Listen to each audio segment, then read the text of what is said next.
Well, it has been 50 years since President Lyndon Johnson launched a war on poverty.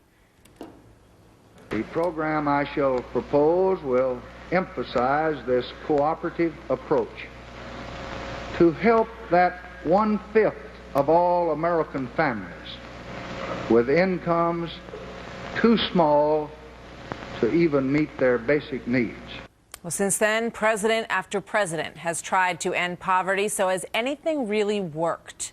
Here now is Stuart Varney, the host of Varney and Company. Stuart, good morning. Good to have you here. Morning, Martha. I mean, that's a huge question of reflection right now as we look back on the Great Society 50 years later. Does this kind of government handout program help to improve the lives of people? Okay. First of all, let me deal with how much we've spent in the last 50 years. The grand total is $20.7 trillion. We're now spending roughly $900 billion per year, giving out 80 different welfare programs. 100 million people get something.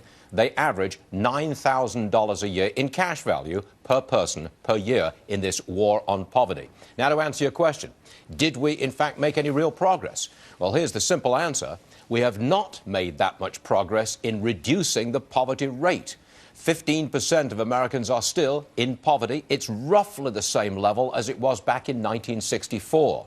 It did help feed hungry people, treat sick people, and it did raise the standard of living for many, many poor people. However, the proportion of people still living in poverty pretty much the same as it was back in 1964, Martha. All right, so let's talk a little bit about what President Obama wants to do. It's not a large-scale program, as we talked about yesterday. Well, he is extending the war on poverty and is increasing the amount of money that's spent on it. He wants to extend unemployment benefits, for example. He has changed the rules on the earned income tax credit. That's cash welfare. He's changed the rules on availability of food stamps, enhancing that program so that now nearly 49 million people get food stamps. So the president has expanded the war on poverty, but at this point, it's not had a noticeable effect on poor people in the United States. We still have the buying power of poor people down in the last 5 years, and middle-class people, they too have found that their buying power is squeezed.